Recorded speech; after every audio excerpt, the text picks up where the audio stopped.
Hey guys, this video is on feedback. It goes really well with the one that I just posted about reflecting and reflections with your kids. Super important. Feedback is also really important. Feedback gives your kids information on whether what they're doing is right or not what you're looking for. Maybe there's a more efficient way, or maybe they came across something that you didn't, and it's a chance to let them shine a little. So I recommend the sandwich model. I always picture this. My dad has another way of thinking about it, but it's probably not appropriate for this video.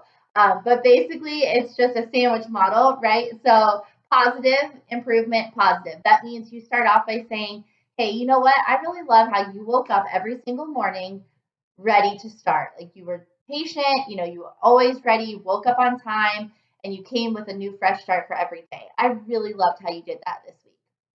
One thing I think we might want to improve on, though, is how long we're focusing in language arts.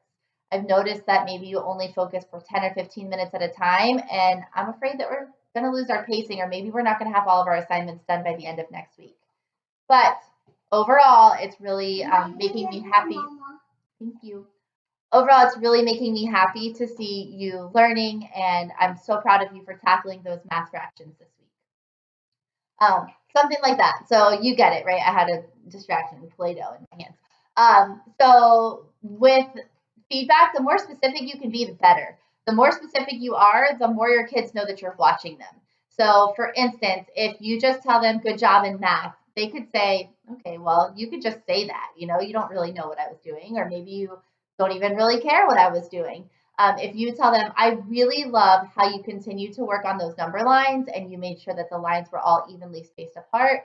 You even used your ruler to make sure that it was the right way. That is amazing for kids. They realize, like, wow, you are paying attention to me. And that's the right type of attention that they crave, right?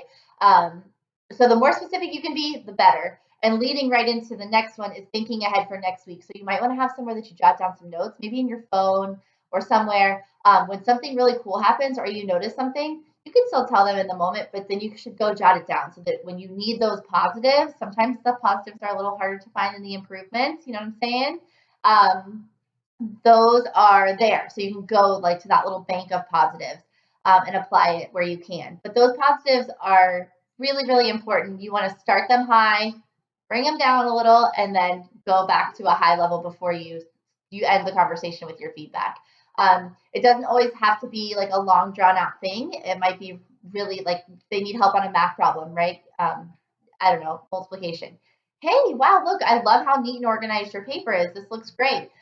So what I'm going to have you do is explain to me how you got this number here, this value here, because it looks like you forgot to regroup the tens place.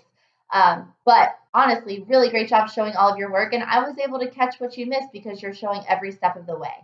Boom, like that's it. But even when they have a question, if you're like, oh, I just told you, or why do you not understand this? Yeah, man, nobody wants to see that or hear that or be a part of that, right? So just think, sandwich it. Put something nice in there before you tell them something they can improve on. And don't think of it as being wrong. Think of it as being maybe not the most efficient way or just something to improve on. Not like dead wrong and what are you thinking, okay? Tone matters a lot, and positive improvement, positive sandwiching of things helps to change our tone a little bit too, even our facial reactions. So feedback, so important. Do it anytime you can on a specific question that they have. Once they finish an assignment, give them feedback like this. Once they finish for the whole week or the day, give them the feedback. You could even, like when you're using your neutral go-to person, tell them, these are the couple of these positive things that I have, and let that neutral person give them some feedback too. So it's so important. Feedback is such a game changer as far as getting your kids to know that you are aware, and even letting them be aware of what they're doing. So just remember to be specific, sandwich it, give them that improvement in the middle. Don't give them 5 improvements in the middle, just one. And I promise it'll make a really big difference for how your kids feel, even if you don't see it on the outside. So I hope everybody's had a great week so far. And if you need me, reach out to me. Bye.